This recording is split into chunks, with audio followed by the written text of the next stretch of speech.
Hello guys! Good evening! So, I will show you ano yung mga na-receive ko ng mga gifts. Konti lang naman siya guys, pero I'm just so happy and so blessed na syempre gusto kong i-share sa inyo yung happiness ko din sa pagka-receive ng mga gifts na ito na hindi ko inaasahan. Unang-una guys, ito po yung ibinigay ng regional director namin sa lahat po ng mga kapulisan ng Caraga or PRO 13.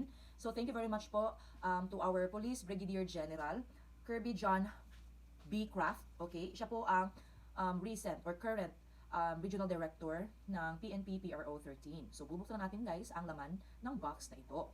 Okay? Ayan. So, ito ang 1101 type light flashlight plus. So, ito po yung flashlight na pwede pong manguryente. So, hindi ko muna siya ito-try ngayon guys. Maggawa lang ako ng next, another video para i-test ang product na ito. So, ito siya guys. Meron siyang pang-charge. At saka, ito na siya. Nakakatakot siya hawakan guys. Nakakatakot. Meron din siyang lalagyan. Ayan. Ang next na gift ng regional director namin ay itong t-shirt. As you can see, talagang merong name. PSSG Mary Joy F. Vasquez. Thank you po talaga, Sir RD. Ayan. So, ang kanyang size is medium. Kuhang-kuha talaga ang size. Kasi malaki na kasi ako ngayon, guys. Oh my God. PRO 13. Police Regional Office 13. Tapos, We Serve and Protect, PRO 13. At saka sa likod is Caraga Police. Kita nyo yan, guys. So, alam niyo na kung ano yung trabaho ko, guys. Okay? From Beauty Derm. Binigyan ako ng regalo ng Beauty Derm via Facebook na ino-orderan ko na Beauty Derm. Ang pangalan niya ay Cebu by Beauty Derm. I think yun ang name ng kanya sa Facebook. At saka ito yung na-receive ko guys. Hindi siya binigay dahil malapit ng expiration. Pero guys, ang expiration niya is 2026 pa guys. Hindi niyo clear. Ito po ay para sa mga buhok natin. Okay? Ayan. Ito yung mga pwedeng bumangga sa mga vitreous natin dyan or mga pamada, di ba? So, open natin guys. Agay. I-open natin kasi sayang naman yung i-open. Hindi ako mag-aalala kahit na-open ko na siya kasi nakadikit pa rin ang kanyang expiration. 2026. Ayan. At syempre, i-open natin to. Gagamitin na kasi natin. Okay? Ayan.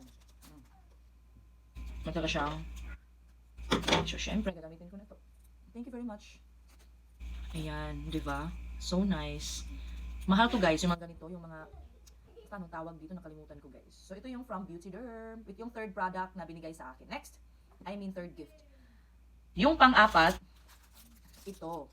Thank you so much, Sergeant Balibay, one of my office mate na very pinakahinahangaan ko in terms of business sa mga bahay, mga real estate. Siya rin ang isa sa naging inspiration ko sa mga ganyang bagay like investment for the future. So ito binigay niya sa akin. Ako guys, kahit ano pa ang ibigay mo sa akin guys, I am very appreciative at saka binavalue ko yung mga nagbibigay sa akin, especially yung mga closest friends ko, mga office mates, basta kung sino ka man na may puso na magbigay ng gift sa akin, kahit pinaka maliit pa yan, binavalue ko, kinikip ko because yan po ako. I am that person who values and appreciate even the smallest things, okay? So, ito, I'm so happy kasi hindi ka pwedeng magbigay talaga ng wallet na walang coin, kahit pinakamaliit, kahit 1 peso, kasi yun yung mga paniniwala, di ba? So, thank you so much, Sergeant Balibay. So, ito yung fourth gift. Next, ito yung fifth gift, guys. As in, I am so very happy. Hindi ko in-expect na galing pa talaga to sa isang office mate ko rin. So, small time lang yung naging yung closeness namin, pero grabe hindi ko in-expect na yun pala yung pagtingin nila sa akin. So in other words, they accepted me or she accepted me as one of her family. So yun, binigyan niya ako ng ganito and I'm so happy because guys, marami na akong mga gamit na wala pang malalagyan. So I'm happy, malalagyan ko ng mga ballpen ko dito. Okay? Purple, I like purple too. So yung pang-anim is of course from my sister-in-law, wife siya ng kuya namin, our eldest. At ito ang binigay niya sa akin. So this is the sixth gift. Okay, so nakalagay yan, Joy. My name is Joy. So ito yung na-receive ko guys na gift. So I'm so happy. Basta binigay mo, may effort ka, hindi kita makakalimutan. Ayan. So I'm so happy. Thank you Ate Sai for this gift. So yun lang po sa mga makakapanood nito. I hope na nag-enjoy kayo. At sana kayo din, kung meron kayong mga regalong natanggap, huwag niyong kalimutan pasalamatan yung mga taong nagbigay sa inyo. So So thank you very much for all these blessings that we have received. All I ask for the Lord is, of course, good health and long life. I mean, from the Lord is good health and long life for me and for my family, of course. Thank you so much, guys, for watching.